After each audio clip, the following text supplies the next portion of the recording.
प्रार्थना करेंगे और परमेश्वर के वचन की ओर जाएंगे।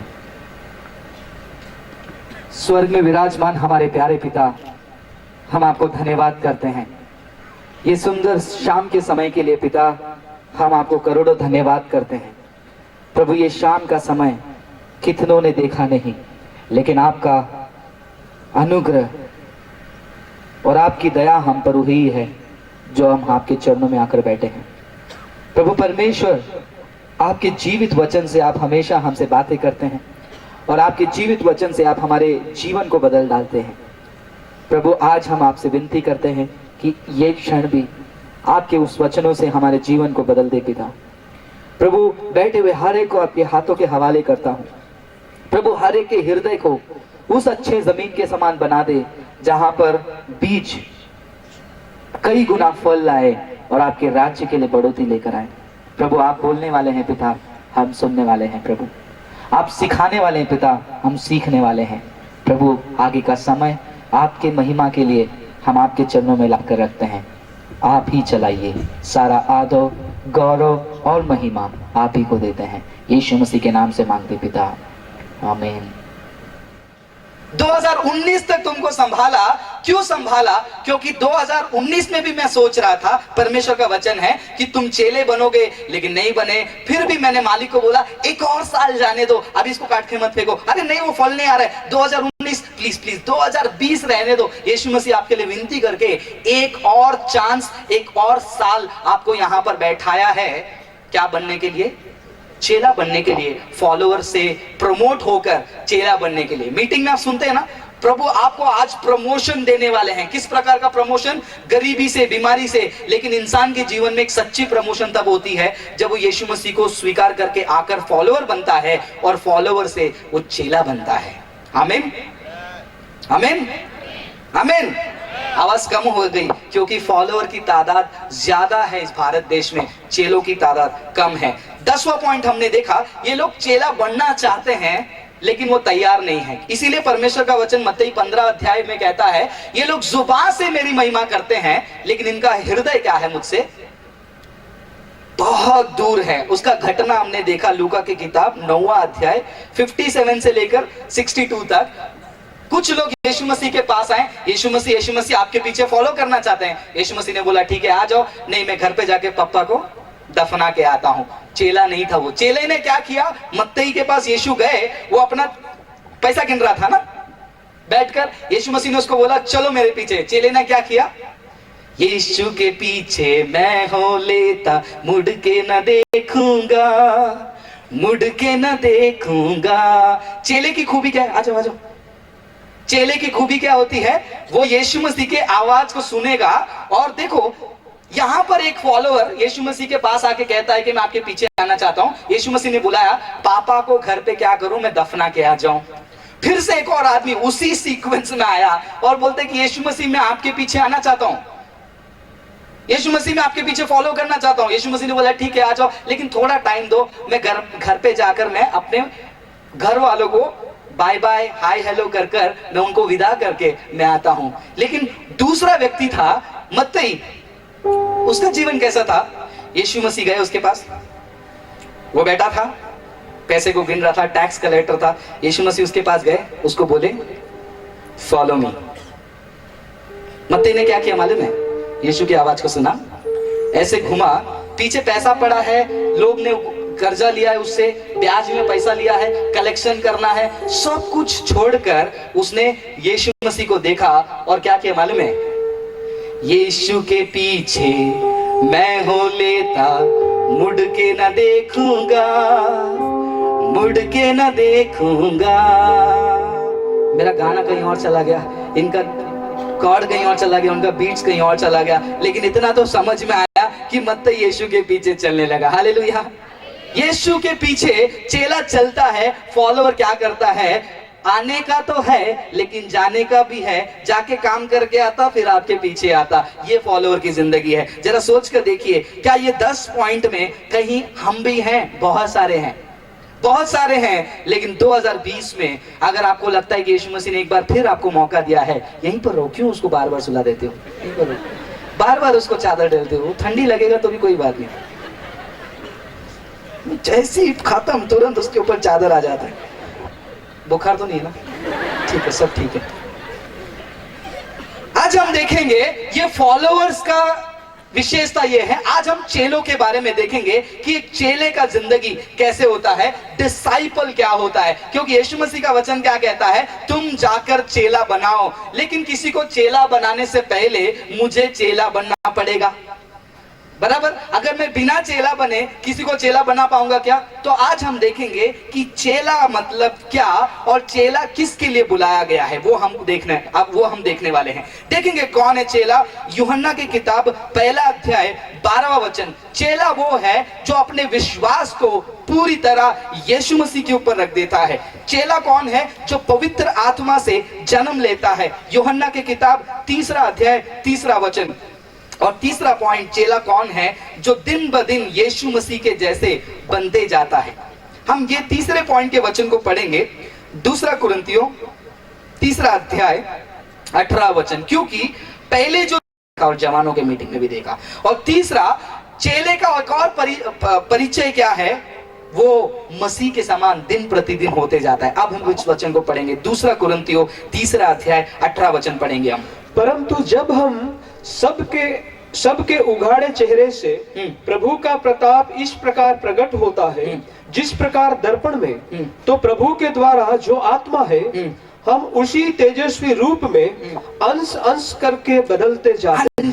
अंश करके, कितना बढ़िया वचन है ना ब्रदर, फिर से एक बार पढ़िए।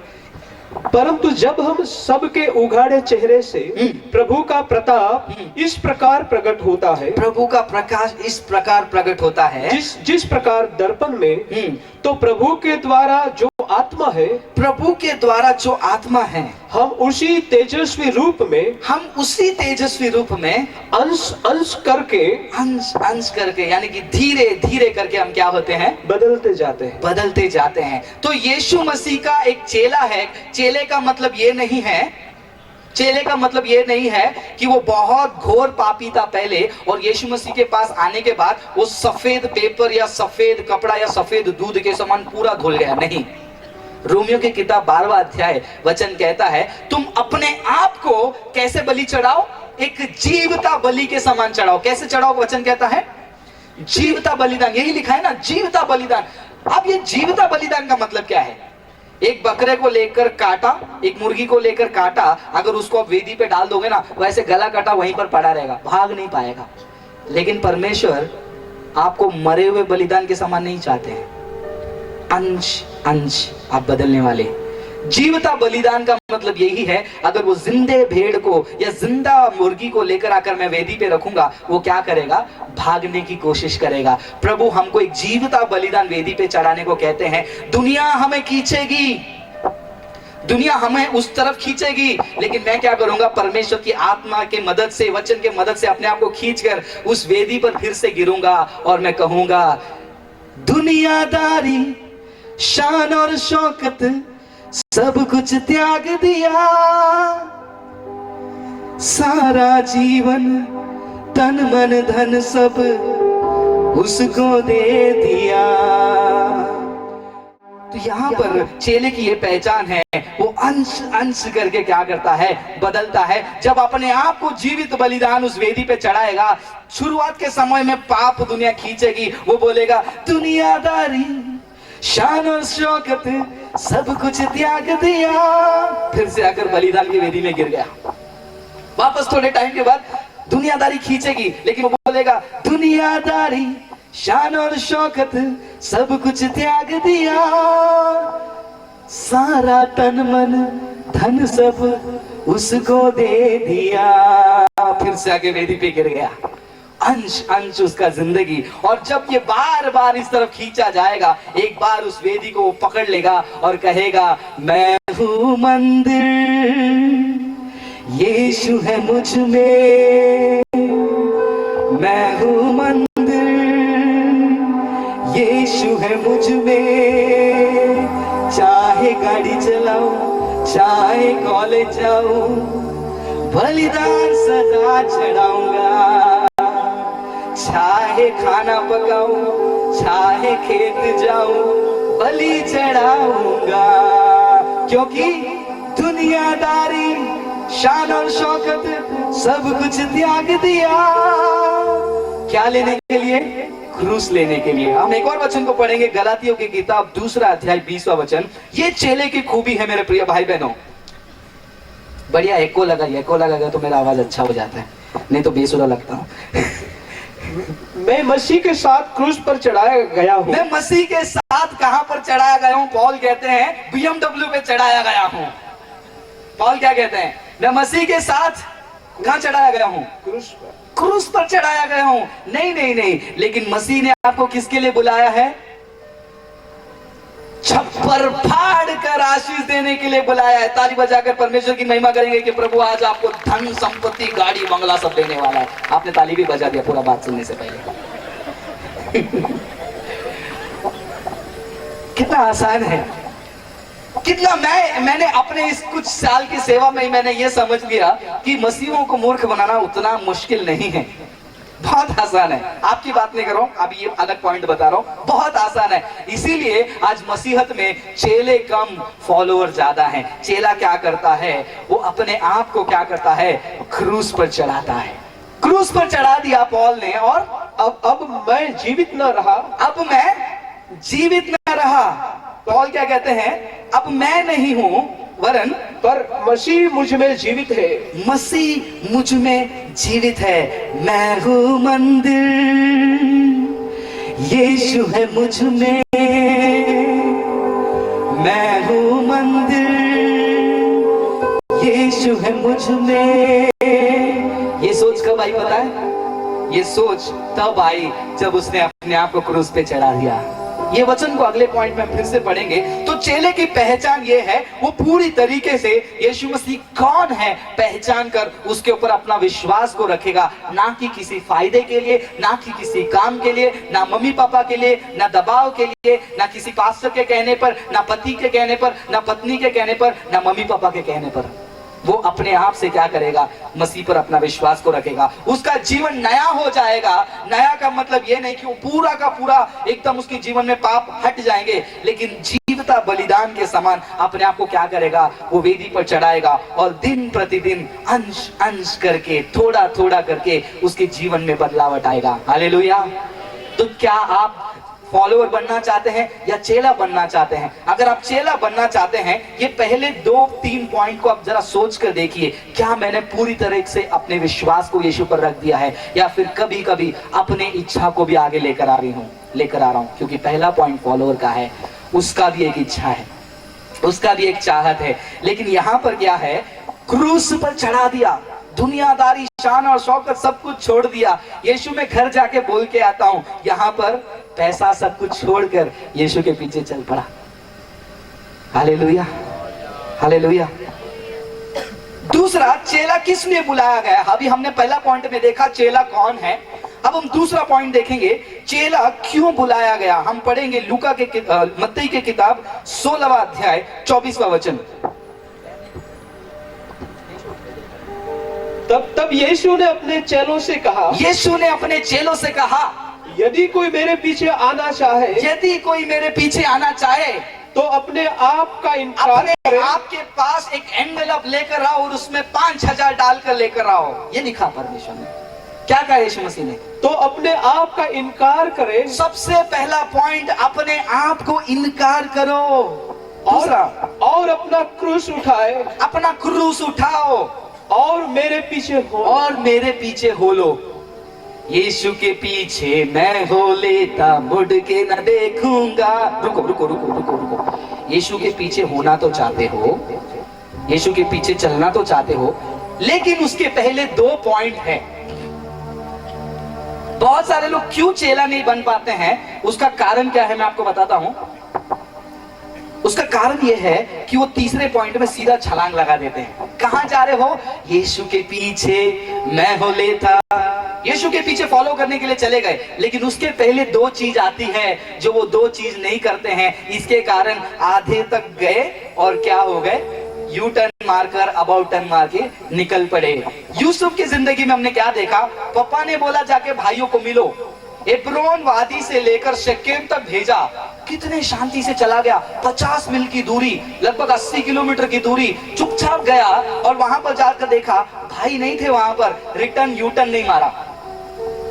पापा ने जो काम दिया उसको पूरा करने के लिए लोगों को पूछा, मेरे भाइयों को देखा?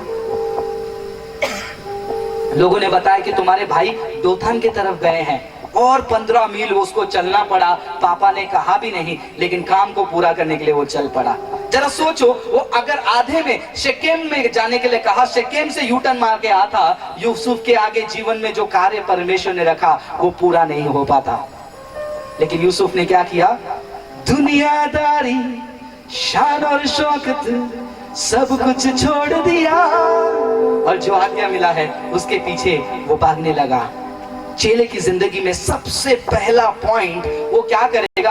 अपने आप को वो इनकार करेगा, क्रूस उठाएगा, तब जाकर फॉलो करेगा। लेकिन बहुत सारे लोग मीटिंग में आते हैं, चंगाई सभा में आते हैं, ऐसे मीटिंग में भी आते हैं, चर्च में भी आते हैं, यीशु मसीह को फॉलो करते हैं कुछ दिन के लिए, 4 दिन के लिए, महीनों के लिए, साल के लिए, लेकिन कंटिन्यू नहीं कर पाते हैं। क्यों पता है? क्योंकि खुद को इनकार नहीं किया, क्रूस नहीं उठाया और चले गाना गाने के लिए, यीशु के पीछे मैं हो लेता मुड़। अरे रुको भैया, आपकी गाड़ी कितना दूर तक भागेगी? आपका गाड़ी दूर भागने के लिए उसमें डीजल सीएनजी पेट्रोल नहीं है। वो डीजल सीएनजी पेट्रोल भरवाने तो आप भूल गए, गाड़ी देख लिया, उसको चालू करके और भाग पड़े और बीच हाईवे में रुक गई गाड़ी आपकी। पहले अपने आप को क्या करो? इनकार करो। लेकिन आज मसीहत में क्या अपने आप को इनकार करने की शिक्षा दी जा रही है? नहीं, आज खुद से प्यार करने की शिक्षा दी जा रही है। आज खुद के भंडारों को भरने की शिक्षा दी जा रही है, खुद के जीवन के भलाई की शिक्षा दी जा रही है। जैसे मैंने कल कहा, फॉलोवर और चेले में क्या फर्क होता है? फॉलोवर को चाहिए होता है कि लगातार कोई उसको याद दिलाते रहे, यीशु तुमसे प्यार करता है, यीशु तुम पर अनुग्रह दिखाएगा, यीशु तुम्हें चंगा करेगा, बार बार उनको याद दिलाना पड़ता है। लेकिन चेले को पता है यीशु मेरे साथ है, यीशु मेरे अंदर है और मुझे याद दिलाने की जरूरत नहीं है, मुझे पता है यीशु का अनुग्रह मेरे ऊपर है।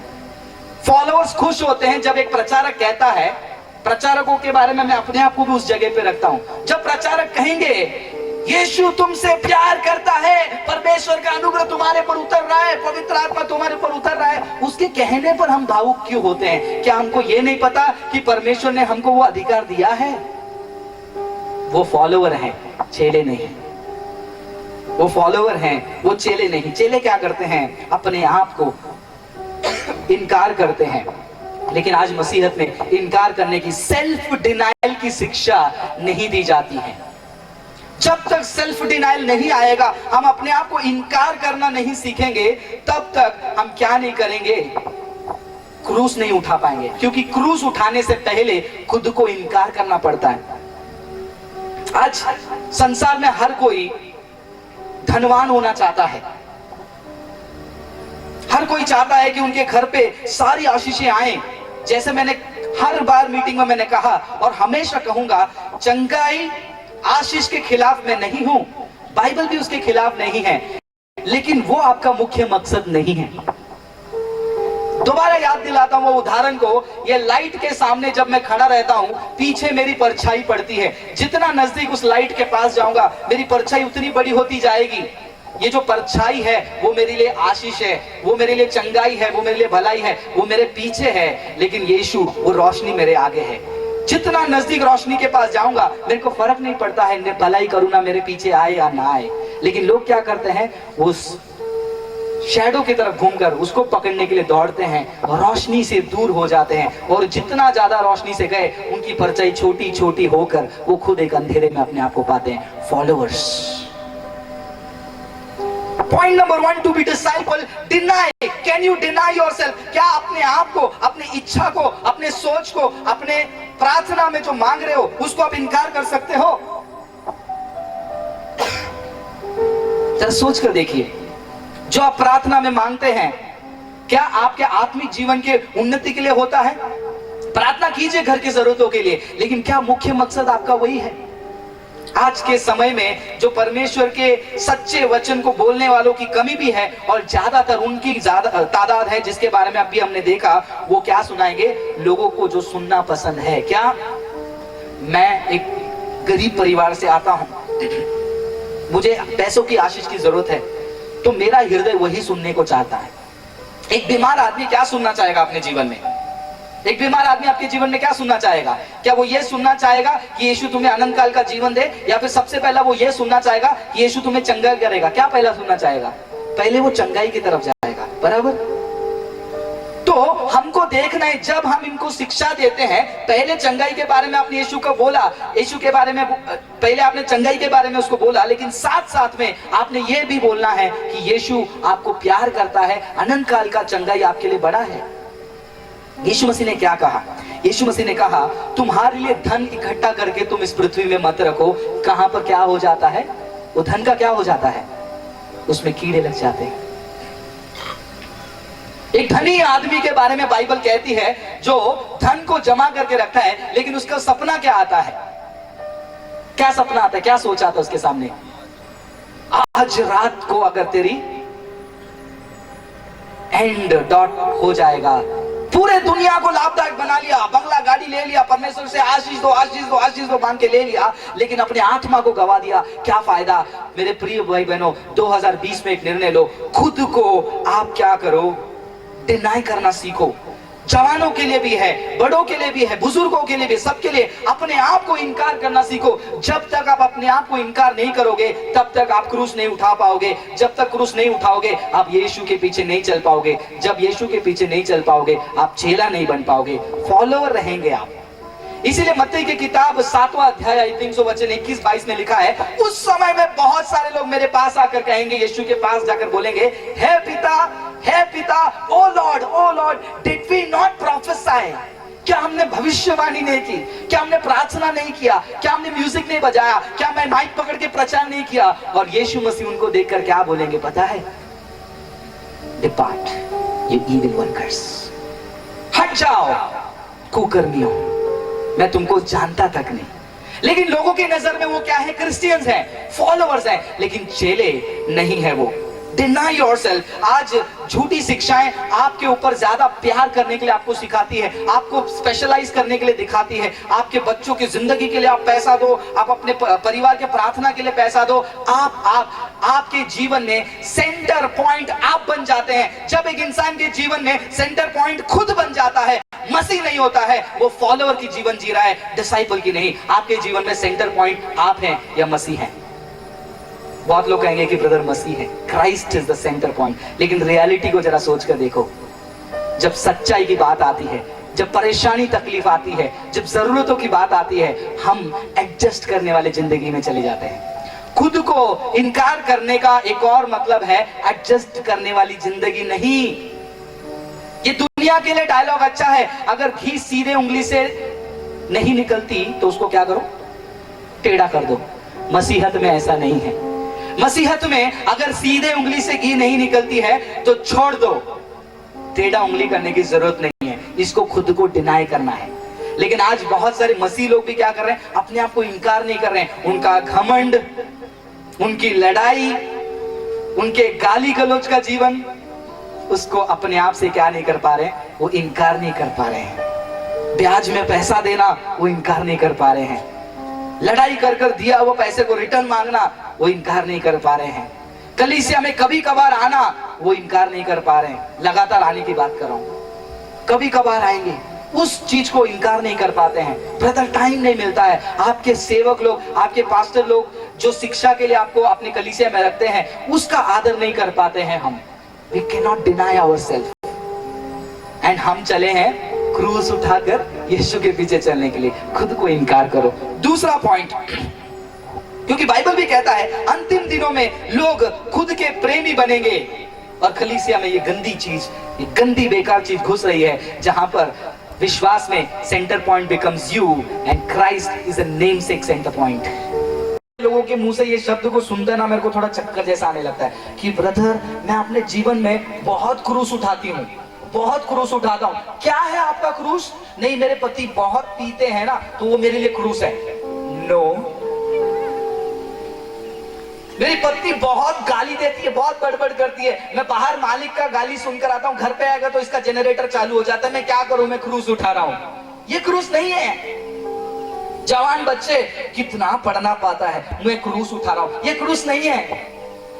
क्रूस का मतलब हम नहीं समझते। हमको लगता है कि जीवन में आने वाले प्रॉब्लम्स क्रूस है। No no no no no. कुछ लोगों को लगता है मुझे लगातार माइग्रेन आता है, सर दर्द होता है, ये मेरा क्रूस है। वो क्रूस नहीं है। जिंदगी के प्रॉब्लम क्रूस नहीं है मेरे प्रिय भाई बहनों। क्रूस क्या है? क्रूस वो है, मत्ती की किताब 10वां अध्याय 22वें वचन को पढ़ेंगे। क्रूस क्या है हम देखेंगे। मेरे नाम के कारण सब लोग तुमसे बैर करेंगे। मेरे नाम के कारण सब लोग तुमसे क्या करेंगे? बैर करेंगे, तुमसे नफरत करेंगे। ये है क्रूस उठाना। कोई भी व्यक्ति अगर कहता है कि मैं क्रूस उठाता हूं, जरा अपने आप को सवाल पूछ के देखो, क्या परमेश्वर के राज्य को बढ़ाने के काम की वजह से जो मेरे लाइफ में प्रॉब्लम आया है? तो बोलना मैं क्रूस उठा रहा हूं। जिंदगी के प्रॉब्लम को क्रूस उठाना नहीं बोलते हैं मेरे प्रिय भाई बहनों। पॉल एक बहुत बड़े इंपॉर्टेंट पास्टर थे ना, बड़े पास्टर उस टाइम के, लेकिन उनकी जिंदगी कैसी थी? पॉल चाहते तो एक सोफा लगाकर एक जगह पे बैठ सकते थे, सब लोग को बोलते ना सारे चर्च वाले आ जाओ, मेन पास्टर यहाँ पर है। लेकिन पॉल, मैं कल ब्रदर डाइसन से यही डिस्कस कर रहा था, जब मैं कल लाल वाला वो कोट पहन रहा था ऐसा वाला, तो मैं रेडी होते मैंने डाइसन ब्रदर को बोला, देखो हमारी जिंदगी, वाह कितना मस्त जिंदगी है। सेवा करने जा रहे हैं, प्रचार करने जा रहे हैं, मस्त matching coat, matching pant, perfume deo लगाकर, बाल बनाकर, जेल लगाकर मस्त निकल पड़े। कहां जा रहे हैं? प्रचार करने, यीशु मसीह के राज्य को बढ़ाने। वहां पर एक पॉल फटे हुए कोट के साथ, फटे हुए कपड़े के साथ एक कलीसिया में जा रहा है और कह रहा है कि हे भाइयों मन फिराओ, हे भाइयों तुम व्यभिचार से दूर भागो। और पॉल की जिंदगी को देखो, कितनी मजेदार जिंदगी है ना पॉल की। मैं बोलता हूं, मैं ब्रदर डाइसन को बोला कि क्या लाइफ है हमारा। सूरत में आया, ब्रदर ने आके कार में, मस्त नया गाड़ी में, टाटा नेक्सॉन गाड़ी में उन्होंने पिक किया, एसी कार में हम बस यात्रा करके मस्त मेरे को फ्रंट सीट में बिठा दिया। मैं, कितनी अच्छी जिंदगी। यहाँ पर पॉल, उनकी जिंदगी को देखो, वो किस प्रकार का क्रूज उठा रहे हैं।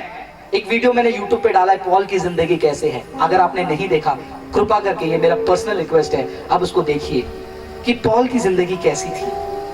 किस प्रकार पॉल कहते हैं कि जब वो यात्रा करने जा रहे, उनका जहाज टूट गया, वो पानी में पड़े हैं। दिन रात वो कैसे पानी में पड़े थे पता है? बिना खाने के, बिना कपड़े के, गहरे समुद्र में, रात के समय में एक तैरते हुए एक लकड़ा को पकड़ लिया, टूटा हुआ जहाज का, उसको पकड़कर लटक रहे हैं। और वो पॉल कह सकता है, खुद को चढ़ा दे तो सेवा कर पाएंगे, खुद मर जाए तो सुख से जी पाएंगे। फिर उसके बाद क्या हुआ पॉल की जिंदगी में? BMW कार ने मेरे जैसा पिक करके लाया क्या? नहीं। वो कहते हैं मैं वादियों से गुजरा, कितने जहरीले सांप उनके पैर से गए होंगे मुझे पता नहीं, और उनका एक शब्द ने मेरे दिल को टुकड़ा कर दिया। जब मैंने उस वचन को पढ़ा, वो तीमोथी को लेटर में लिखते हैं कि भाई एक कोट रह गया है वहां पर, वो लेकर आना। पॉल ठंड में ठिठुर रहे हैं, कहां पर है? उनके पास फटा हुआ कोट है, एक कोट वहां पर पड़ा है, प्लीज वो आते समय उसको लेकर आओ ना। ये है क्रूस को उठाना। क्या हम मसीह के राज्य को बढ़ाने के लिए मेरे प्रिय भाई बहनों, क्या हम इस क्रूस को उठा रहे हैं? सोचो, वो सॉल, वो पॉल जो मस्त याजकों के समान की जिंदगी जी रहा है, नियम के अनुसार उसके ऊपर उंगली उठाने वाला कोई नहीं, और नियम के आधार पर उसको पापी साबित करने वाला कोई नहीं। उसने अपने आप को पूरी तरह तोड़कर, अपने आप को इनकार करके उसने क्या किया? क्रूस उठाया। और वो कहने लगा कि खुद को चढ़ा दे तो सेवा कर पाएंगे, खुद मर जाए तो सुख से जी पाएंगे। क्रूस उठाने से भावना बदल जाएगी, क्रूस उठाने से भावना बदल जाएगी। धीरज रख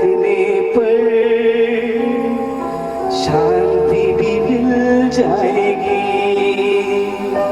क्या मेरे मसीह भाई बहनों, आप चेले हैं? अगर हैं तो जरा सोच कर देखिए, क्या आप अपने आप को पौल के समान इनकार कर पा रहे हैं? क्या आप यीशु मसीह के समान अपने आप को इनकार कर रहे हैं? खुदा के समान रहने को, समानता इंग्लिश में है, he found it to be equivalent to be God, kind of robbery, and उसने क्या किया? अपने आप को क्या किया? नहीं मारा। चेला अपने आप को इनकार करता है, दूसरा क्रूस उठाता है। क्या हम मसीह के राज के लिए क्रूस उठा रहे हैं? तो हाँ, तो आप चेले हैं। अगर नहीं तो आपके जीवन में आने वाले प्रॉब्लम, परमेश्वर का वचन कहता है तुम्हारे जीवन में प्रॉब्लम रहेंगे, लेकिन ढाढ़स बांधो, चिंता मत करो, मैं तुम्हारे साथ हूं, है ना? वचन यही कहता है ना। यीशु मसीह क्या कहते हैं? तुम्हारे लिए दुनिया में क्या रहेंगे? क्लेश रहेंगे। झूठी शिक्षा क्या है? मसीह में आने के बाद क्लेश नहीं, दुख नहीं, चिंता नहीं, आनंद ही आनंद है मेरे यीशु के चरणों में। लेकिन वो किस प्रकार का आनंद है? वो आत्मिक आनंद है। जैसा पौल कहते हैं, पानी में डूबे हुए हैं, जेल में बैठे हुए हैं, और वहां से लिखते हैं आनंद रहो। मैं फिर से कहता हूं, आनंद रहो। क्या इतनी हिम्मत हमारे अंदर है? एक सर दर्द आ गया तो हम खुदा से पूछते हैं, खुदा तेरी आंखें नहीं है क्या? मैं इतना तड़प रहा हूं, तुझे दिखता नहीं है क्या? ये खुदा मेरा प्रार्थना को सुनता क्यों नहीं है? हे यीशु, तू अंधा हो गया है क्या? यीशु, तू बहरा हो गया है क्या? क्यों? क्योंकि फॉलोअर हैं। अगर चेले होते, अपने आप को इनकार कर देते और क्रूस को उठा देते। तीसरा पॉइंट फिर आता है, फॉलो करना है। इसीलिए जब कोई कहता है मैं यीशु के पीछे हो लेता हूं, मैं उनसे सबसे पहले यह सवाल पूछता हूं, यीशु के पीछे होने से पहले क्या तुमने अपने आप को इनकार किया है? तुम्हारे इच्छाओं को, लालसाओं को क्रूस पे चढ़ाया है? उस गलतियों के वचन में फिर से हम आते हैं। पौल देखिए क्या कहते हैं, वो चेला बनने का, गलतियों 2:20 में पौल क्या कहते हैं? मैं चेला बनने का चिन्ह क्या है पौल का? देखिए, मैं मसीह के साथ क्रूस पर चढ़ाया गया। क्रूस उठाना उतनी साधारण बात नहीं मेरे भाइयों। क्रूस उठाना लज्जा है। क्रूस उठाने के कारण हो सकता है आपके परिवार वाले आपसे नफरत करेंगे। क्रूस उठाने से आपके रिश्तेदार आपसे नफरत करेंगे। क्रूस उठाते समय आपके सहविश्वासी आपसे नफरत करेंगे। जैसा मैंने कल कहा, बहुत सारे लोग मुझे बोलते हैं, तुझे शर्म नहीं आता है क्या? कितना गाली देते हैं, फिर भी तू आ जाता है यूट्यूब चलाकर, फिर से आके सबके बारे में बोलते रहता है, तुझे शर्म नाम की चीज है नहीं। पौल की जिंदगी को देखता हूं, पौल उस कोरिन्थियों को जब लेटर लिखते हैं ना, वो कहते हैं मेरे ही भाइयों के द्वारा मैं क्या किया गया हूं? नफरत किया गया। यीशु मसीह को भी उन्हीं के भाइयों ने धक्का देना चाहता थे पहाड़ से। यीशु मसीह के साथ चलने वाले ही यीशु मसीह के खिलाफ मुड़ गए। तो ये हमें जानना है, क्रूस उठाने से बहुत कुछ खोना पड़ेगा। The price you pay for picking up the cross may cost your life. आपके जीवन को भी दाव में लगाने पड़ेंगे। कितने लोग यीशु मसीह के लिए, यीशु मसीह के राज्य के लिए, परमेश्वर के सुसमाचार के लिए, अपने जिंदगी को दाव पे लगाने के लिए यहाँ पर बैठे हैं? जरा हाथ उठाकर आप बोल सकते हैं हालेलुया। नाम के लिए नहीं बोलना है, लेकिन बोलिए, क्या आपके सामने एक ऐसा मौका आया कि यीशु मसीह के लिए आपको मरना पड़े? क्या आप मरेंगे? यीशु मसीह के लिए आप अपने जीवन को दे पाएंगे? मरना बाद की बात, जीना मुश्किल है। पता है आपने पौल ने क्या कहा? जीना मेरे लिए मसीह है और मर जाना मेरे लिए क्या है? लाभ है। जीना लाभ नहीं कहा, मर जाना लाभ कहा कि सब खत्म हो गया, यीशु मसीह के पास जाकर बैठ जाऊंगा, वो मेरे लिए फायदा है। जीना मसीह है, मतलब क्रूस उठाना है, मसीह के साथ जीना है। मैंने क्रूस पर क्या कर दिया है? अपने आप को चढ़ा दिया है। आगे क्या लिखा है? उसी बॉक्स है, ये खोखा है, ये बिल्डिंग है, मैं तो कुछ भी नहीं अभी, पर मसीह मुझ में जीवित है। अब मुझ में क्या जी रहा है? मसीह जी रहा है। आमीन। एक जवान लड़के के बारे में हम देखेंगे, हम पढ़ेंगे इसको मत्ती के किताब 19वां अध्याय वचन 16 से लेकर 22 में पढ़ते हैं। मरकुस 10वां अध्याय 17 से लेकर 22। लूका की किताब आई थिंक 18वां अध्याय या फिर 11वां अध्याय 18 से 23। मेरा थोड़ा सा यहाँ पर मार्किंग थोड़ा ये हो गया है, मैं बता देता हूँ आपको। हाँ, 18वां अध्याय 18 से 23। ये तीनों अध्यायों में हम एक जवान रूलर के बारे में बात करते हैं। पढ़ा है आपने ना इसके बारे में? पढ़िए ब्रदर, मरकुस की किताब 10वां अध्याय 17 वचन पढ़ेंगे। यहां पर एक लड़का, एक जवान जो वाकई में यीशु मसीह के पीछे चलना चाहता था, जो यीशु मसीह को फॉलो करना चाहता था। जरा देखिए, अब हमने जो जो देखा था 3 पॉइंट, अपने आप को इनकार करना, क्रूस उठाना, फिर फॉलो करना। अब ये लड़का सीधा सीधा आ गया यीशु मसीह के पास फॉलो करने के लिए।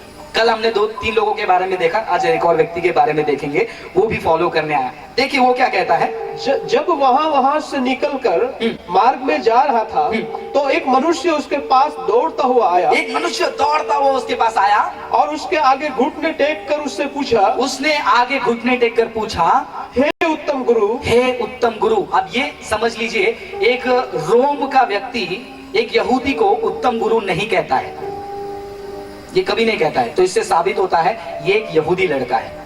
आगे, हे उत्तम गुरु, हे उत्तम गुरु, अनंत जीवन का अधिकारी होने के लिए, अनंत काल के जीवन के अधिकारी होने के लिए मैं क्या करूं? मैं क्या करूं? सवाल अच्छा था, कोई प्रॉब्लम था क्या सवाल में? सवाल में कोई प्रॉब्लम था क्या? अनंत जीवन पाने के लिए मैं क्या करूं? प्रॉब्लम था क्या सवाल में? नहीं था ना। बहुत बड़ा प्रॉब्लम था वो सवाल में। उस सवाल में क्या प्रॉब्लम है, सॉल्यूशन देने से पहले सवाल में क्या गलती थी, यीशु मसीह ने उस गलती को दिखाया। कंटिन्यू कीजिए आगे। यीशु ने उससे कहा, तू मुझे उत्तम क्यों कहता है? एक मिनट भाई साहब, आप मुझे उत्तम क्यों कहते हो? पहली बात, क्योंकि आगे, कोई उत्तम नहीं, कोई भी उत्तम नहीं है, केवल एक अर्थात परमेश्वर। एक अर्थात परमेश्वर है। कुछ मुसलमान कहते हैं कि सामने सामने यीशु मसीह ने खुद कहा मैं उत्तम नहीं हूं, सिर्फ खुदा उत्तम है, तो यीशु मसीह खुदा नहीं है। लेकिन यीशु मसीह उसके सवाल में एक घटी को दिखा रहे हैं कि भाई तुम मेरे पास आकर ये कह रहे हो कि तुम उत्तम हो, तो क्या तुम ये बात को भी मानते हो जो उत्तम खुदा है वो खुदा मैं हूं?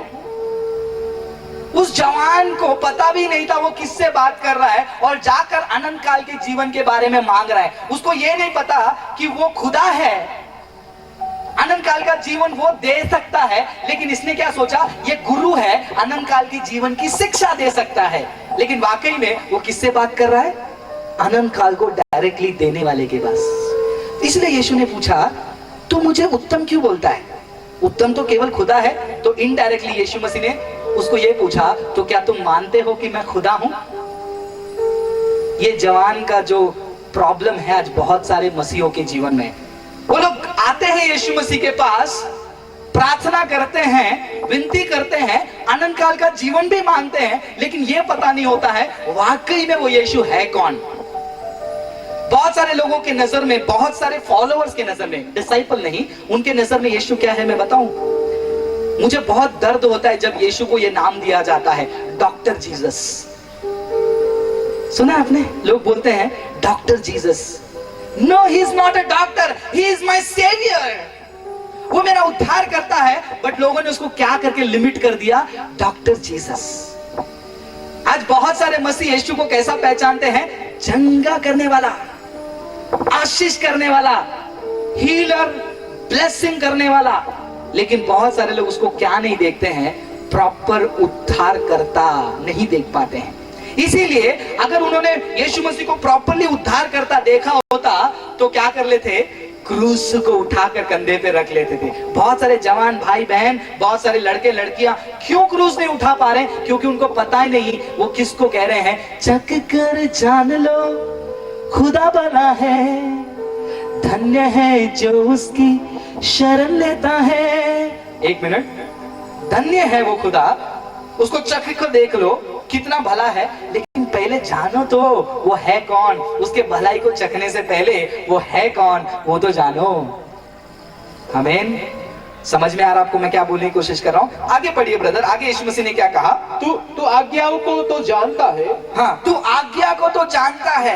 हत्या न करना, हत्या न करना, व्यभिचार न करना, व्यभिचार न करना, चोरी न करना, चोरी मत करना, झूठी गवाही न देना, झूठी गवाही मत देना, छल न करना, छल मत करना, अपने पिता और अपनी माता का आदर करना, माता पिता का आदर करना। उसने उससे कहा, हे गुरु, हे गुरु, इन सबको मैं लड़कपन से मानता आया हूं। क्या मत करें, मैंने आपको बोला अनंत काल का रास्ता बता दो, आप बोल रहे हो मम्मी पापा का बात सुनो, आज्ञा पालन करो। आप 10 आज्ञा के सारे बातों को आपने बोला, वो तो मैं बचपन से मैं फॉलो कर रहा हूँ। क्या कर रहा हूँ मैं? बचपन से फॉलो कर रहा हूँ। तो ये जो जवान लड़का आया, ये follower, he followed a tradition and he wanted an addition to what he was already following। वो क्या कर रहा है? वो फॉलो कर रहा है कुछ चीजों को और उसके साथ में और क्या कर सकता हूं। उसको क्या चाहिए था?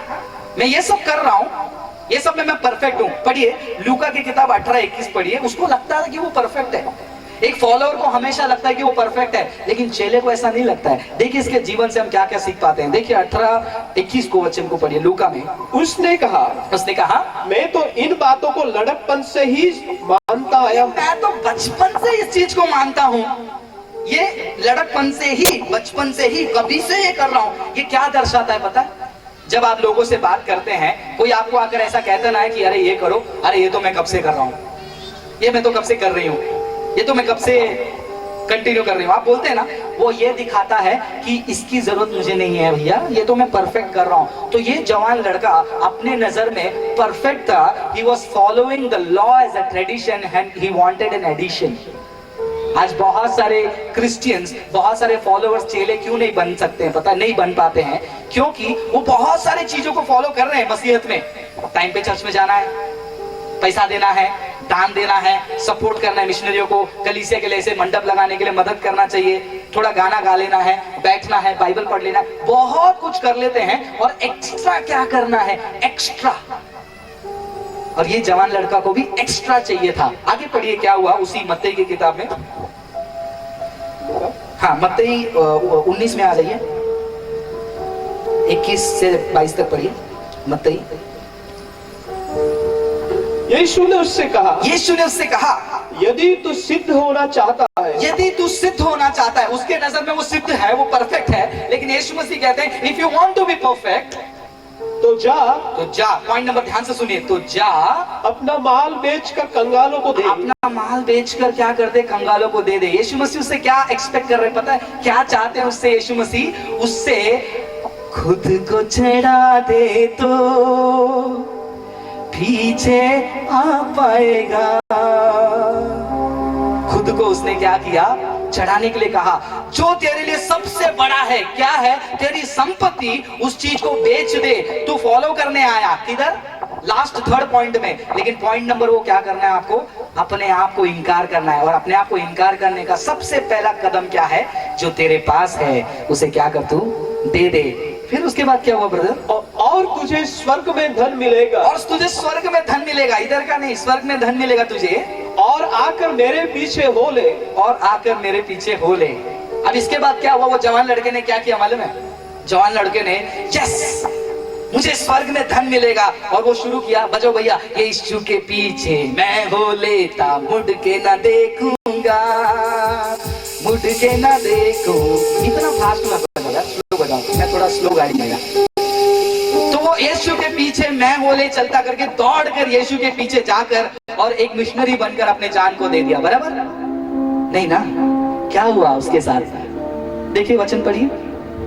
परंतु वह जवान यह बात सुनकर उदास होकर चला गया। अब उसका चेहरा देखो, मेरा चेहरा देखो। पहला उसका चेहरा ऐसा था, अच्छी गुरु, गुड टीचर, मुझे बताओ ना स्वर्ग जाने के लिए और क्या करना पड़ेगा? यीशु ने बोला ये सब करना पड़ेगा। अरे ये तो मैं कर रहा हूं, फिर ये सब करो। अच्छा पढ़ो। परंतु वह जवान यह बात सुन उदास होकर चला गया। ये सुनकर उसका मुंह उतर गया, क्योंकि वह बहुत धनी था। उदास हुआ और चला गया। फॉलो करने आया था लेकिन उदास हुआ, चला गया। क्योंकि दो चीज यीशु मसीह ने उसको करने को कहा। अपने आप को इनकार करो, क्रूस उठाओ। क्रूस उठाना मतलब त्यागना। वो त्याग नहीं पाया, एक धन को त्याग नहीं पाया और चला यीशु के पीछे। मैं हो लेता, मुड़ के न देखूंगा। जरा सोचिए मेरे प्रिय भाई बहनों, आपका जीवन में आप किस स्टेज में पड़े हैं? जो डिसाइपल है वो अपने आप को डिनाई करके, अपने आप को इनकार करके क्रूस उठाने के लिए और यीशु के पीछे चलने के लिए आया है। जैसा ये जवान लड़का आया, बहुत सारे मसीह आज यीशु मसीह के पीछे आना चाहते हैं, लेकिन जब बारी आती है खुद को इनकार करने और क्रूस उठाने के लिए, वो पीछे हट जाते हैं। अलग अलग तरीके से क्रूस लोगों के जीवन में आती है, लोग सोचते हैं, लेकिन क्रूस ये है, आप परमेश्वर के राज्य के लिए क्या कर रहे हो। 2020 है मेरे भाइयों बहनों, 2020। बहुत सारे लोग इस साल को नहीं देख पाए हैं। हर साल कोई ना कोई प्रचारक मेरा ये डायलॉग है ना भूल के चला जाता है, मैं भी बोल देता हूँ। ये साल को कितने लोग नहीं देख पाए हैं, लेकिन सीरियस बात है, ये डायलॉग में बार बार बोलना जरूरी है कि 2020 को आप नहीं देख पाए। कुछ लोगों की देहांत हो गई है, दुख की बात है ना। उनको ये मौका नहीं मिला है ना 2020 का, आपको जो मौका मिलने वाला है, तो ये मौके को गंवाना नहीं है, खुद को इनकार करना है और क्या करना है, क्रूस उठाकर हमको आगे बढ़ना है। हालेलुया। तीसरा पॉइंट, एक चेले को किस लिए बुलाया गया? वो मसीह के जैसे बनने के लिए बुलाया गया है। पहला कुरिन्थियों की किताब 11वां अध्याय पहला वचन हम पढ़ेंगे। तुम मेरी सी चाल चलो, तुम मेरे जैसा चाल चलो। कौन बोलता है मालूम है? प्रेरित पौल कहते हैं तुम मेरे जैसा चाल चलो, जैसा मैं मसीह की सी चाल चलता हूँ। जैसे मैं मसीह के चाल चलता हूँ। क्या किसी में इतनी खूबी और हिम्मत और इतना धैर्य है किसी एक और विश्वासी को देखकर बोलने के लिए मेरे जैसा जिंदगी जियो तुम, क्योंकि मैं मसीह के जैसा जिंदगी जी रहा हूँ। पौल के अंदर वो खूबी इसीलिए थी क्योंकि पहले हमने पढ़ लिया था, कहां पर हमने पढ़ लिया था, दूसरा कुरिन्थियों 3:18 में, सॉरी गलतियों 2:20 में पौल कहते हैं मैंने अपने आप को यीशु मसीह के साथ क्या कर दिया? क्रूस पे मार दिया। अब मैं नहीं, मेरे में कौन है? यीशु मसीह है। चेले क्यों बुलाए गए हैं? सबसे पहला, चेले अपने आप को इनकार करने के लिए, क्रूस उठाने के लिए, फिर यीशु के पीछे चलने के लिए। और तीसरा पॉइंट है, चेले को क्यों बुलाया गया? यीशु मसीह के समान होने के लिए। उसका उदाहरण मैंने ऑलरेडी आपको समझा दिया समय बचाने के लिए, किस प्रकार प्रेरित पौल ने यीशु मसीह के लिए अपने जीवन को जिया। फटाक से हम उसको पढ़ लेते हैं। मैं इसको एक्सप्लेन नहीं करूंगा, समझाऊंगा नहीं, खाली वचन को सुनेंगे और वचन में सामर्थ है, वो वचन आपके दिल को छुएगा। उस वचन में जो दर्द है उसको समझिए। जब भी ये वचनों को पढ़ता हूँ मेरा दिल टूटता है, मेरे आंखों से आंसू निकल जाती है। आप सुनिए, दूसरा कुरिन्थियों 11वां अध्याय 16 से लेकर 33 तक, थोड़ा लंबा है लेकिन पढ़ लेंगे। दूसरा कुरिन्थियों 11 अध्याय 16 वचन 33। मैं फिर कहता हूँ, कोई मुझे मूर्ख न समझे, नहीं तो मूर्ख ही समझकर मेरी सह लो, ताकि थोड़ा सा मैं भी घमंड कर सकूं।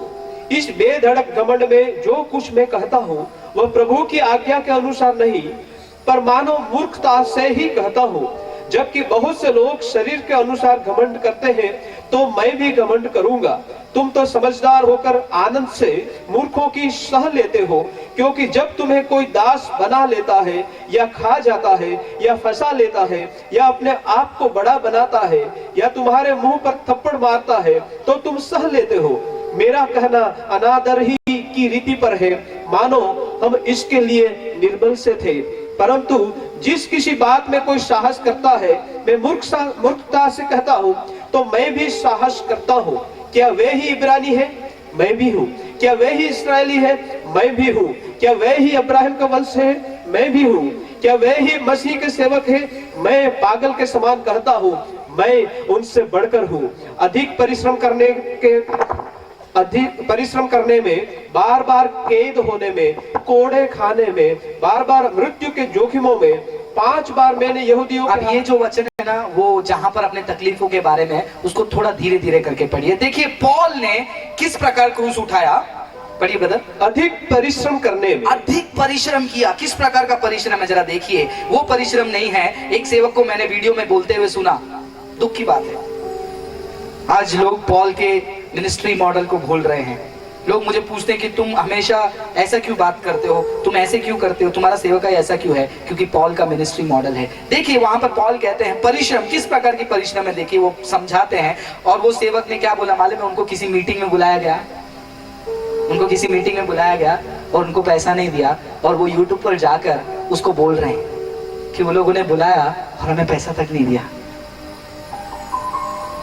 एक जगह पर हमको इनवाइट किया गया और वहां के सेवक ने कहा, बहुत गरीब मिशनरी है, उन्होंने कहा कि ब्रदर हमने एक बहुत बड़े सेवक को बुलाया, उनका नाम नहीं लूंगा क्योंकि झूठे प्रचारक नहीं है, अच्छे सेवक हैं जो मैं जानता हूँ, बहुत आदर करता हूँ, लेकिन गवाही सुनकर मुझे दुख हुई। उन्होंने बोला कि हम उनको हमारे यहाँ पर मीटिंग के लिए बुलाना चाहते थे। तो उन्होंने कहा कि हम आएंगे, परिवार के साथ आएंगे, तो आने का जो फीस है वो है 6 लाख रुपया।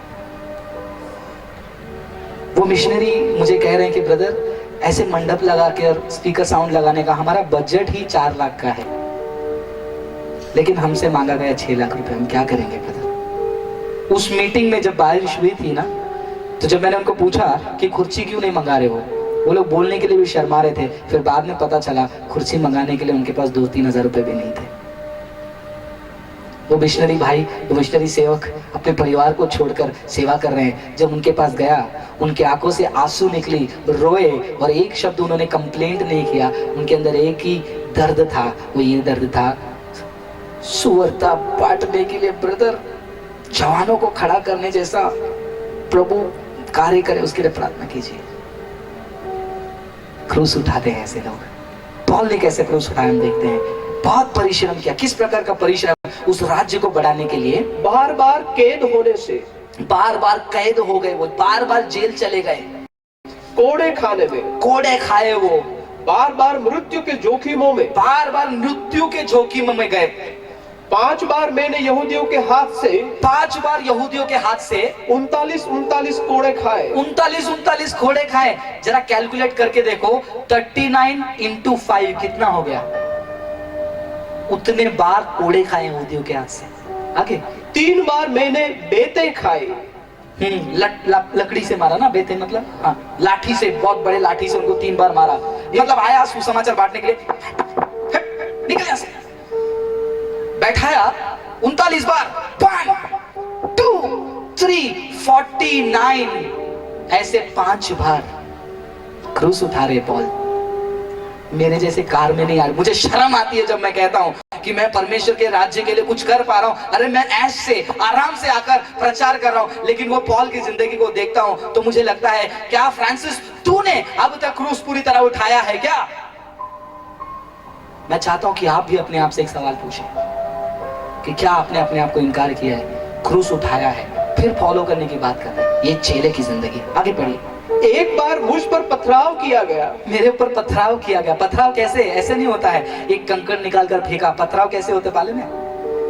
पकड़ के रखते हैं, या तो बांध देंगे या तो गड्ढा खोद कर उस गड्ढे में आधा रखकर पत्थर मारेंगे, कुछ ना कुछ तो करेंगे, पथराव करेंगे। उस पथराव में इतना हालत बेहाल हो गया प्रेरित पॉल का कि लोगों को लगा वो मर गया, और मरे हुए कुत्ते के समान उसको खींच के लाकर शहर के बाहर फेंक दिया। क्रूस ऐसे उठाया। ये चेले की जिंदगी है। क्या ऐसे क्रूस उठाने वाले मसीह, क्या ऐसे चेले आज हमें दिख रहे हैं? आपके गांव में सेवा करने आए उन मिशनरियों की तरफ देखिए। भारत देश में विलियम कैरी को देखिए, किस प्रकार उन्होंने क्लेश को झेला। हम नहीं जानते उन बातों को। आगे देखिए पॉल और क्या कहता है। 3 बार जहाज, 3 बार जहाज, जो नाव है वो क्या हो गया था? जिन पर मैं चढ़ा था, वो नाव से जो है एक जगह पे जाते थे जहां पर पॉसिबिलिटी थी, टूट गए। वो टूट गए। एक रात दिन मैंने समुद्र में काटा। एक रात पूरा और एक दिन पूरा, 24 घंटे क्या किया प्रेरित पॉल ने? समुद्र में बिताया। डाइसन ब्रदर, हम किधर बिता रहे हैं 2 दिन का मीटिंग? मस्त होटल रूम में, एसी के रूम में। मुझे शर्म आता है अगर मैं कहूंगा फिलहाल कि मैं क्रूस उठा रहा हूं। जरा आप सोच कर देखिए, क्या आप ऐसा क्रूस कभी परमेश्वर के राज्य के लिए उठा पा रहे हैं? 3 बार जहाज उनका टूट गया। 1 बार 2 बार नहीं, 3 बार। फिर भी वो लगातार जा रहे हैं, क्योंकि खुद को चढ़ा दे तो सेवा कर पाएंगे, खुद मर जाए तो सुख से जी पाएंगे। ये प्रेरित पॉल स्माइल करके बोलता है, अच्छी कुश्ती मैंने लड़ी और मैंने कुश्ती को समाप्त किया, जीत गया। अच्छी दौड़ को मैंने दौड़ी। कैसे बोल रहे हैं मालूम है? ऐसा लगता है कि जैसा वो बहुत भूखे थे और किसी ने उनको बिरयानी ला कर दिया और खाने का बोलते ना, आज मस्त खाना था, और वो बोलते हैं अच्छी कुश्ती को मैंने लड़ लिया, मजा आ गया, अच्छी दौड़ को मैंने दौड़ लिया, मैंने समाप्त किया। लेकिन दौड़ कैसी है? ऐसी ही। फिर क्या हुआ? मैं बार बार यात्राओं में, नदियों के जोखिमों में चल रहा हूँ, फिसल रहा हूँ, नदी में गिर पा रहा हूँ। जरा सोच कर देखिए, गहरी समुद्र नदी में वो जा रहे हैं, लाठी लेकर देखते होंगे कितना गहरा है, नदी को पार करना है ना। उस नदी में क्या पड़े हैं? मगरमच्छ पड़े हैं, कीड़े पड़े हैं, सांप है, पता नहीं। जोखिमों में, डाकुओं के जोखिमों में। डाकुओं ने भी नहीं छोड़ा। क्या डाकू ऐसा बोलेंगे, प्रभु के दास आ रहे हैं, चलिए आइए, प्रेज़ द लॉर्ड, मैं डाकू हूं लेकिन आप जा सकते? नहीं, डाकुओं ने भी उनको पकड़कर पीटा होगा। कह रहे हैं बेचारे के पास कुछ नहीं है। डाकू क्या करते हैं ना, नॉर्मल डाकू क्या करते हैं, आपको आएंगे, चेक करेंगे, अगर आपके पास कुछ नहीं रहेगा तो आपको ऐसे ही छोड़ देंगे क्या? हाँ नहीं ना, आपको पकड़ने के लिए जो प्लानिंग करने का जो दिमाग उन्होंने यूज किया है वो गुस्सा ऊपर उतारेंगे मार कर आपको। पॉल को वो भी झेलना पड़ा। ये सब झेलते हुए वो एक चर्च में जाएंगे और जाकर बोलेंगे चिंता मत करो, प्रभु आपको नया जीवन, अनंत काल का जीवन दे रहा है। इधर पीट के आया है और यहाँ पर कह रहे नया जीवन देगा। क्रूस उठाने से इंसान की जिंदगी ऐसे हो जाती है। आमीन। आगे, अपने जाति वालों से जोखिमों से, जाति वालों से भी जोखिम आ गया। आगे, अन्य जातियों से जोखिमों में, अन्य जातियों से भी जोखिम आया। जैसे आज भारत में अन्य जाति के लोग परेशान करते हैं, तू धर्म परिवर्तन करने जा रहा है ना, पैसा लिया है ना तू। आपको क्या लगता है प्रेरित पॉल को छोड़ दिया होगा? प्रेरित पॉल को और पीटे होंगे वो यहूदी लोग। कल के दिन ब्रदर डाइसन एक वीडियो बता रहे थे मुझे, इसराइल में जाकर कोई, आज का लेटेस्ट वीडियो है, इसराइल में जाकर कोई सुसमाचार बांट रहा है, वहां के यहूदी लोग उसको चिल्ला रहे हैं और बोलते हैं बंद कर। तो हम भारत की क्या बात करें और क्या बात करें पौल के समय का, जहां पर यीशु मसीह एक हारा हुआ लीडर के समान उनके नजरों में है। रोम के लोग ना घमंड में घूम रहे, हमने तुम्हारे लीडर को क्रूस पे चढ़ाया और उसके चेले। क्रिश्चियन ये जो शब्द है ना, क्रिश्चियन ये जो शब्द, इनको इंसल्ट करने के लिए इस्तेमाल किया गया था उस समय में। उस समय में पॉल निकल रहे हैं किसके लिए? जोखिमों को उठाकर जाकर मैं वहां पर लोगों को बताऊंगा यीशु मसीह तुम्हें नया जीवन देगा। आगे देखिए क्या है इसका क्रूस।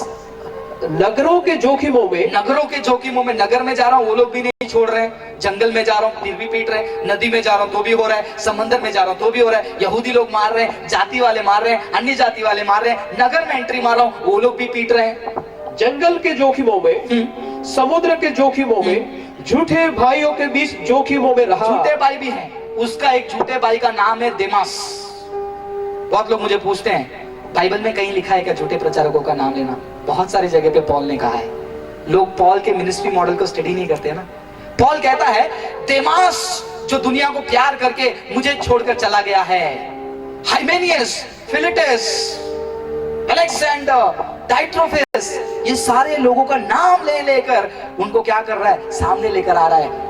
क्यों? परमेश्वर की भीड़ को बचाने के लिए लोमड़ियों से। आगे बढ़िए। परिश्रम और कष्ट में, परिश्रम भी है, कष्ट भी है, बार बार जागते रहने में, बार बार जागते रहते हैं। जागना उनका बहुत बड़ा काम हो जाता है। क्या आपको लगता है समुद्र के गहराई में, नदी में चलते समय वो सोएंगे क्या?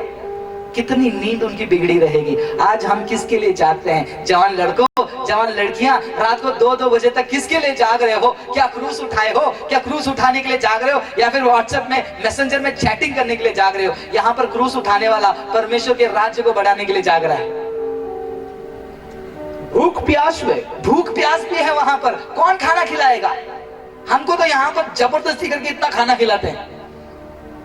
प्रभु ना दास, प्रभु ना दास, प्रभु ना दास, प्रभु ना दास, इतना सर पे चढ़ा देते हैं हम लोगों को।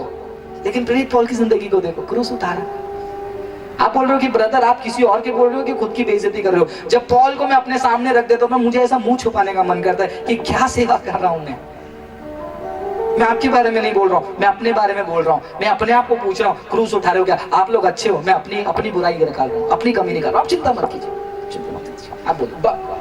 बार बार उपवास करने में, बार बार उपवास करने में। अब देखो दो चीज पॉल कह रहे हैं यहाँ पर, भूखा भी है वो, उपवास भी है। खाना मिल नहीं रहा है इसके, इसलिए बहाने में उपवास नहीं कर रहे हैं। उपवास भी अलग है उनका, भूखा रहना भी अलग है।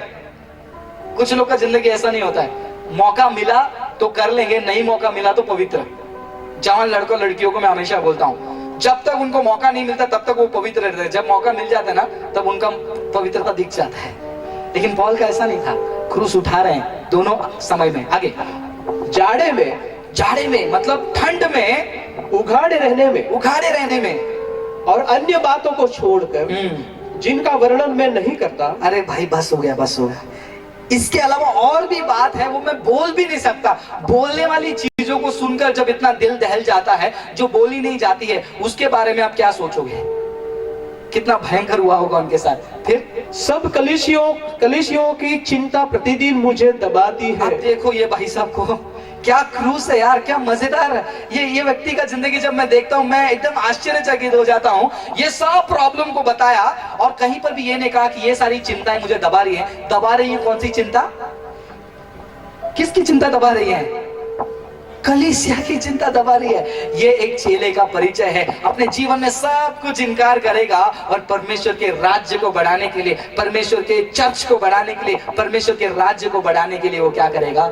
चिंता उठाएगा। चेला इसीलिए बुलाया गया है वो मसीह के समान बने। बहुत लोग कहते हैं कि मैं पॉल के समान जीऊंगा। पहले पॉल का जिंदगी को देखो, वो जवान लड़के का जिंदगी को देखो, पूरा कॉन्ट्रास्ट। अगला पॉइंट हम देखेंगे। मुझे टाइम अभी भी है, लेकिन आप चाहे तो मैं रोक सकता हूं। क्या मैं कंटिन्यू करूं या रोकूं? कुछ तो जवाब दीजिए। कंटिन्यू करना है, बराबर। ये एक तरीका होता है प्रचारकों का, क्योंकि यहां से नीचे से कभी भी ना कोई बोलता नहीं है। आज तक मैंने नहीं देखा ना बोलते हुए। तो जितने लोग जागे हुए हैं वो लोग सिर्फ एक बार जोर से हालेलुया बोलेंगे। हालेलुया। जो सो रहे हैं वो से हालेलुया। चलो कोई नहीं सो रहे, बहुत अच्छी बात है। अगला पॉइंट हम देखेंगे। अगला पॉइंट फटाफट हम फिनिश कर लेंगे। एक ही पॉइंट है। वैसे मैंने 8 पॉइंट निकाला है, 8 में से हमने सिर्फ और सिर्फ 3 पॉइंट कवर किया है, तो मैं पूरा कवर नहीं कर रहा हूं। परमेश्वर की मर्जी हो कभी और हम करेंगे। अब हम लास्ट पॉइंट को देकर प्रार्थना करके समाप्त करेंगे। चेला अपने जीवन को कैसे बढ़ाता है? वो इसीलिए चेला अपने जीवन को कैसे बढ़ाएगा? चेला अपने जीवन में मसीह का अनुकरण कैसे करेगा? वो मसीह के वचन को सुनने से। मत्ती की किताब 7वां अध्याय हम पढ़ेंगे। ये तीसरा पॉइंट है कि चेले का पहचान क्या है? अपने जीवन को परमेश्वर के वचन के आधार पर वो बांधेगा। मत्ती की किताब 7वां अध्याय वचन 24 से लेकर हम 27 तक पढ़ेंगे। इसलिए जो कोई मेरी ये बातें सुनकर उन्हें मानता है, इसीलिए जो कोई मेरे ये बातों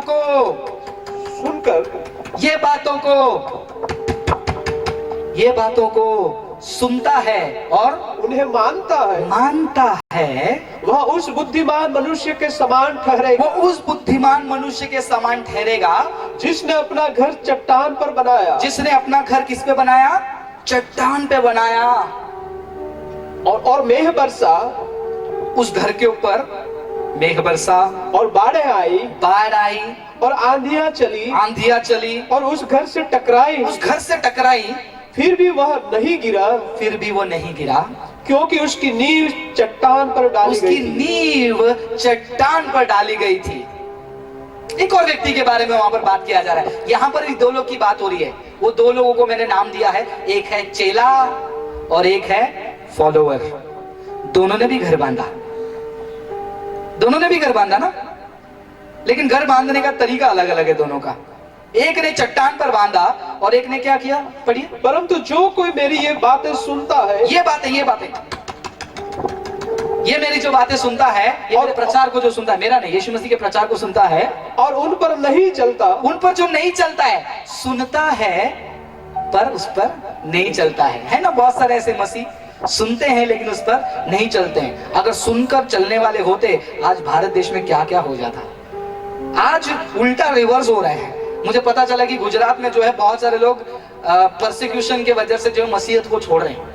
उल्टा हो रहा है, क्योंकि उनका घर किस पे बंधा हुआ था भैया? वह उस निर्बुद्धि मनुष्य के समान ठहरेगा। उसको तो पागल ही बोल दिया बाइबल ने। आगे, जिसने अपना घर बालू पर बनाया। किस पे बनाया है? भालू मतलब वो जानवर मत समझना। सैंड मिट्टी, रेत बराबर ना, रेत बोलते हैं इसको। रेत का मिट्टी का घर उसने बनाया। कभी आप समुद्र के किनारे जाओ, बच्चों को देखो, वो मस्त एकदम घर बनाते हैं और समुद्र का पानी उसको क्या करता है? उस सुंदर घर को ढा के चला जाता है। आज बहुत सारे मसीहों का घर, यानी कि ये जो जीवन है, मसीहत का जो जीवन है, वो रेत पे बनता है। रेत पे, अभी मैं आपको एक छोटा सा काम देता हूँ, दिमाग में ये घर बनाने की कोशिश कीजिए। मैंने आपको 100 पत्थर दिए और मैंने आपको 2 बोरा भरकर या फिर 2 बैग भर के मैंने आपको रेत दिया, और मैं बोल रहा हूं कि सुंदर घर बनाओ। सुंदर घर किससे बन सकता है? ये पत्थर से या रेत से? सच बताओ, पत्थर से सुंदर घर बनेगा या रेत से? हाँ, जल्दी बोलो, टाइम हो जाएगा नहीं तो। रेत से ना, क्योंकि अब रेत में पानी डालोगे, उसको जैसा बनाना चाहते हो वो शेप दे सकते हो। घर को, दरवाजा को गोल बनाना है, लंबा करना है। लेकिन पत्थर का क्या? एक के ऊपर एक आपको रखना पड़ेगा और कुछ नहीं कर सकते, बराबर। पत्थर को एक के ऊपर 100 पत्थर दे दिया, आप डिजाइन तो कर सकते हैं, लेकिन जैसा पत्थर का साइज है वैसे ही जहां जहां बैठता है वहां पर लगाना पड़ेगा। लेकिन रेत क्या है ना, उसमें आप अपना पानी डालोगे, उसको मिक्स करेंगे और मस्त उसको डोम, एंट्रेंस, कुतुब मीनार जैसा, ताजमहल जैसा सब बना लेंगे। आज बहुत सारे मसीहों का जो जिंदगी है, जब वो खुद बनाते हैं ना, उनका जीवन जगमग जगमग इकड़े बग, जगमग जगमग इकड़े बग, वैसा वाला जिंदगी उनका। वो मसीह को देखो कितने आशीषित हैं। LIC पॉलिसी वाले या फिर कोई भी इंश्योरेंस कंपनी वाले कैसे बेचते हैं मालूम है? इनके साथ ये हुआ हादसा, हमारी कंपनी ने इनको मदद किया तो हमारी कंपनी में पैसा डालो। आज के बहुत सारे प्रचारक क्या करते हैं? ऐसे ही करते हैं। ये हमारे मीटिंग में आए, इन्होंने पैसा दिया, इनके जीवन में परमेश्वर ने काम किया, हमारे कंपनी में, सॉरी हमारे सभा में पैसा लगाओ। उनका घर परमेश्वर के वचन पर नहीं, उनका घर इमोशन पे, गलत चीजों पर, अपनी इच्छा लालसाओं में मस्त घर बनेगा, उनका प्यारा सा घर बनेगा। उनके मसीहत के जीवन को देखकर लगता है कितने आशीषित हैं ये लोग, कितने आशीषित हैं। लेकिन क्या हुआ? बारिश आई, बाढ़ आया, हवा उसके ऊपर लगा, वो रेत वाला घर मिट्टी में मिल गया और जो पत्थर वाला घर वो रह गया। तो जो चेला होता है वो इसके ऊपर ज्यादा फोकस करता है, इसको अपना बुनियाद बनाता है, इसको पढ़ता है, इसी पे चलता है और इसी को सुनता है। फ्रांसिस ने जो बोला वो इसमें है क्या, वो भी देखेगा। क्या गारंटी है जो मैं खुद से बोल रहा हूं? ब्रदर मुझे पढ़ने नहीं आता है तो हम क्या करें? इसके बारे में मैंने पिछले साल भी बताया था।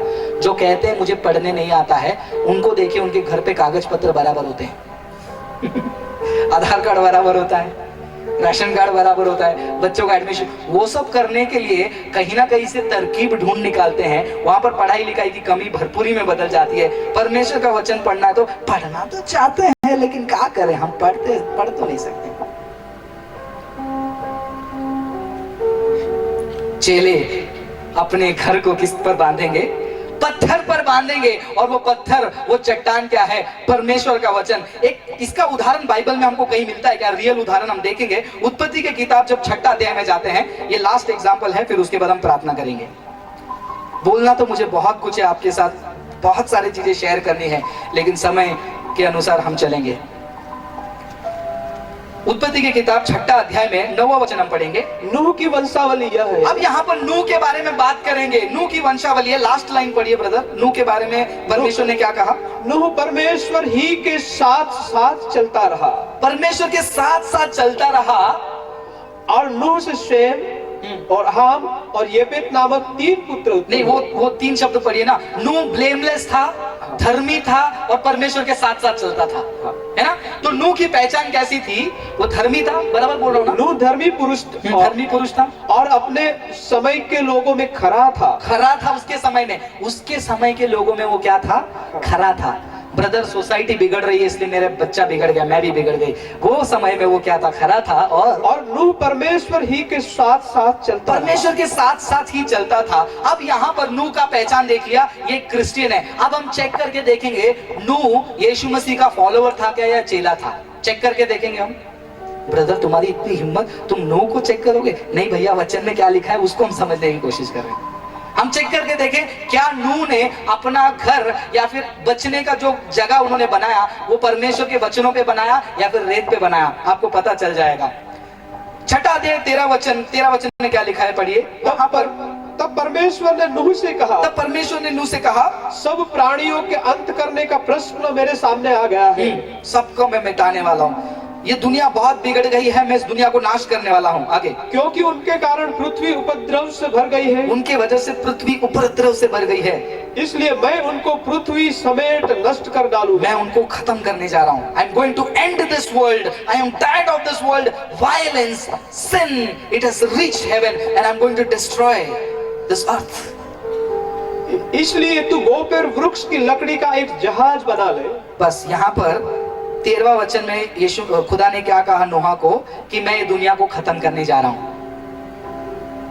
आज मेरे प्रिय भाई बहनों, मसीह में जब हम आते हैं, जिस प्रकार नूह की 3 पहचान दी गई थी, क्या था वो? उसके ऊपर कोई क्या पुरुष था वो? मैं इंग्लिश में लिखा हूं तो इसलिए मुझे हिंदी में इमीडिएटली तकलीफ हो रही है। धर्मी पुरुष। धर्मी पुरुष। हम यीशु मसीह में आने के कारण हम क्या हो गए हैं? धर्मी हो गए हैं। हुए कि नहीं हुए? यीशु मसीह में आने के बाद हम धर्मी हुए कि नहीं हुए? हुए। दूसरा क्या लिखा है नूह के बारे में? वो लोगों में खरा था। वो लोगों में खरा था। लोगों में खरा होने के लिए परमेश्वर ने हमको पवित्र आत्मा दिया है, तो ये संभव है नूह के समान हम अपने समय में खड़े हो सकते हैं। तीसरा, और नूह परमेश्वर ही के साथ साथ चलता और हम परमेश्वर के साथ चल सकते हैं जिस प्रकार नूह चलता था। लेकिन जैसे परमेश्वर ने नूह को एक बात बताई, आज आपको और मुझे एक और बात बताई है। परमेश्वर ने नूह को क्या बताया? ये दुनिया को मैं क्या करने वाला हूँ? समाप्त करने वाला हूँ। क्या यही आज्ञा, यही चेतावनी हमको भी मिली है ना, कि यीशु मसीह जल्दी आने वाले हैं और दुनिया क्या होने वाली है? क्या होने वाली है बताओ? हेलो, आपने जिस नंबर से संपर्क किया है वो फिलहाल सो रहा है, जरा उसको रिंगटोन देकर जगा दीजिए। सुन रहे हैं आप? सुन रहे हैं आप? जैसे नूह को परमेश्वर ने कहा कि मैं इस संसार को खत्म करने वाला हूं, परमेश्वर ने हमको कहा है कि इस संसार को भी मैं क्या करने वाला हूं? खत्म करने वाला हूं। और उस विनाश से बचने के लिए अगले वचन में परमेश्वर ने नूह को क्या बनाने के लिए बोला? तब परमेश्वर ने नूह से कहा, सब प्राण 14 इसलिए तू गोपेर वृक्ष की लकड़ी का एक जहाज बना ले। एक जहाज बना। तो यहाँ पर विपत्ति से बचने के लिए, विनाश से बचने के लिए नूह को क्या बनाने के लिए बोला? वहां पर परमेश्वर ने एक जहाज बना। जैसे नूह को एक जहाज बनाने के लिए परमेश्वर ने कहा, परमेश्वर ने हमको भी एक जहाज बनने के लिए कहा है। वो जहाज कैसे बनी? परमेश्वर ने सिर्फ इतना नहीं बोला जहाज बना ले जा, और नूह बोला ओके मैं जाता हूं, मैं जहाज बना लेता हूं। नहीं, वहां पर अगर आप वचन कंटिन्यूसली पढ़ेंगे 14 से लेकर 16, समय नहीं होने की वजह से मैं उसको वचन बता रहा हूं, घर पे पढ़ना। 14 से लेकर 16, वो जहाज किस लकड़े की बनेगी, उसमें कितने सेक्शन होंगे, क्या हाइट होगा, ये सब कुछ खुदा ने उसको बताया। तो वो जहाज को बनाने का इंस्ट्रक्शन खुदा ने क्या किया? नूह को दिया। 22 वचन पढ़ेंगे ब्रदर। परमेश्वर की इस आज्ञा के अनुसार, परमेश्वर की इस आज्ञा के अनुसार नूह ने किया। नूह ने किया। इंग्लिश में लिखा है, Noah did precisely what God had commanded him. Precisely, जैसे खुदा ने बोला वैसे ही जहाज बनाया। ध्यान से सुनिए, नूह को बताया दुनिया खत्म होने वाली है, आपको और मुझे बताया दुनिया खत्म होने वाली है। जहाज बनाओ तुम बचोगे, अपने आत्मिक जीवन को बनाओ तुम बचोगे, क्योंकि आंधी तूफान आने वाली है, ये घर पे टकराने वाली है। लेकिन ये जहाज को कैसे बनाया? परमेश्वर के एक एक इंस्ट्रक्शन से बनाया कि हाइट इतना हो, सेक्शन इतना हो। वैसे ही आपका और मेरा जीवन कैसा बनना चाहिए उसका इंस्ट्रक्शन इसने दिया हुआ है। नूह का जहाज बनकर तैयार हो गया। कैसे? जैसे जैसे खुदा ने बोला वैसे वैसे उसने बनाया। क्या आपका जीवन जैसे जैसे खुदा ने इसमें लिखा है करने के लिए, क्या वैसे वैसे आपका जीवन बन रहा है? 7वां अध्याय 5वां वचन पढ़िए ब्रदर। यहोवा की इस आज्ञा के अनुसार, यहोवा की इस आज्ञा के अनुसार नूह ने किया। 2 बार वहां पर लिखा है, यहोवा ने जो आज्ञा दिया उसके अनुसार उसने क्या कर दिया? जहाज को बना दिया। अपनी मर्जी से उसने जहाज नहीं बनाया। अब ये नोहा वो व्यक्ति है जो चट्टान पर परमेश्वर का वचन, परमेश्वर की आज्ञा क्या है? परमेश्वर का वचन है। आमीन। ये परमेश्वर के वचन पर उसने क्या बनाया? घर बनाना शुरू कर दिया, नाव बनाना शुरू किया। और उसके बाद 16 वचन पढ़िए 7वां अध्याय का। और जो गए वे परमेश्वर की आज्ञा के अनुसार सब जाति के प्राणियों में से नर और मादा गए। तब यहोवा ने जहाज का द्वार बंद कर दिया। यहोवा ने जहाज का द्वार बंद कर दिया। क्यों यहोवा ने वो जहाज का द्वार बंद किया पता है? क्योंकि वो जहाज जिस प्रकार खुदा ने बनाने बोला उसी प्रकार बनाया। इंग्लिश में लिखा है, he closed the door, he sealed the door। जब आपकी और मेरी जिंदगी का नाव परमेश्वर के इंस्ट्रक्शन के अनुसार बनेगा, परमेश्वर उसको लॉक करेगा, फिर आएगा जो अंतिम समय में विनाश होने वाला है। तारे गिर पड़ेंगे, चंद्रमा रोशनी देना रोक देगी, सूरज अंधेरा पड़ेगा और इस दुनिया में विनाश आएगा। जिस प्रकार नूह के समय में वो विनाश आया, नूह को किसने बचाया? वो जहाज ने बचाया। और वैसे ही जब ये दुनिया का विनाश होगा, आपका जो ये शरीर भवन मंदिर है, जो वचन के आधार पर आपने बिल्ड किया है, वो क्या करेगा? उन चीजों में तैरते हुए बाहर निकलेगा और आप नया यरूशलेम में जाएंगे। स्वर्ग में प्रवेश करेंगे और बाकी सारे लोग वहीं पर नीचे रह जाएंगे, रोते चीखते चिल्लाएंगे और कहेंगे कि नोआ एक मौका दे दो। वैसे ही बहुत सारे मसीह लोग, यीशु मैं प्रार्थना करता था, नोआ उनके आवाज को नहीं सुन पाया, खुदा उनके आवाज को सुनेंगे और कह देंगे मैं तुझे जानता तक नहीं है। कि भैया मैं तो उसी को जानता हूं जिसका नाव मेरे कहने के हिसाब से बनी है। तो ये नाव नंबर 1 मेरे हिसाब से बनी है, हाँ चलो अंदर तैरते हुए निकल जाओ। नाव नंबर 2 नहीं नहीं, ये तो मेरा नाव नहीं है, और वो डूब कर वहां पर समाप्त होगा। चेले नाव बनाने के लिए बुलाए गए हैं। आपका जिंदगी नाव है, दुनिया खत्म होने वाली है। हालेलुया। हमने देखा चेला कौन है, हमने देखा चेला किस लिए बुलाया गया है। इनकार करो, क्रूस उठाओ, फॉलो करो। हमने वो जवान लड़के के बारे में देखा, यंग रूलर के बारे में हमने देखा चेले को क्या करना है, मसीह का अनुकरण करना है। और फाइनली हमने देखा चेला अपने नाव को जिस प्रकार नोआ ने बांधा था, अपनी जिंदगी को परमेश्वर के वचन के अनुसार बांधेगा। देखो सिमिलैरिटी देखो, जिस प्रकार उस चट्टान के घर पे पानी आई, आंधी आई, तूफान आया, वो गिरा नहीं। बाकी सारे घर जो बड़े बड़े बिल्डिंग बनाए होंगे ना नोआ के टाइम पे, वो सब गिर गए। लेकिन जो नोआ का जहाज है, आंधी तूफान सब से गुजरते हुए वो निकला एक और नई शुरुआत को देखने के लिए। अगर आपकी जिंदगी नोआ के नाव जैसे वचन के आधार पर बन गई, आप चेले हैं, अंतिम समय में जब खुदा बादलों पर आएगा, कितना बढ़िया चीज होगा। यीशु ऐसा बादलों में आ रहा है, सब लोग खुश हो गए, यीशु आ गया, यीशु आ गया। लेकिन यहाँ से जुप करके आप उठा लिए गए और यहाँ से देख रहे यीशु आ गया, ये गया, मैं क्यों नहीं गया। वो दर्द भरा खतरनाक भयानक समय आने वाला है। फॉलोअर्स छोड़ दिए जाएंगे, चेले उठा लिए जाएंगे। 2 लोग खेत में काम कर रहे हैं, 2, एक फॉलोअर एक चेला। फॉलोअर भी काम कर रहा है, चेला भी काम कर रहा है। फॉलोअर रह गया, चेला ऊपर चला गया। 2 लोग रास्ते पे चल रहे हैं, एक फॉलोवर एक चेला, ये जैकब ये फ्रांसिस। जैकब चला गया, फ्रांसिस रह गया। हमें क्या समझे आप? Ark built on instruction saved Noah's life. Life built on this instruction can save you from destruction. Amen. खड़े होकर हम 2 मिनट के लिए प्रार्थना करेंगे। मुझे पता नहीं आप क्या सोच रहे हैं, क्या आपके दिमाग में गया है, लेकिन जो भी वचन के साथ परमेश्वर आपसे बात करना चाहते हैं, मैं विश्वास करता हूं परमेश्वर ने बात किया है। हम 2 से 3 मिनट के लिए हम प्रार्थना करेंगे और समाप्त करेंगे। सबसे पहली सीढ़ी क्या है, मैंने आपको बताया, खुद को इनकार करो। खुद को इनकार करो, क्रूस उठाओ, आंखें बंद करके।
सौंपता हूँ। आप इनके जीवन में बात कीजिए, आपका वचन इनके हृदय में बदलाव लाने दीजिए।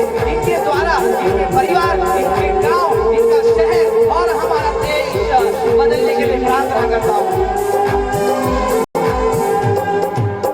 Thank you Jesus.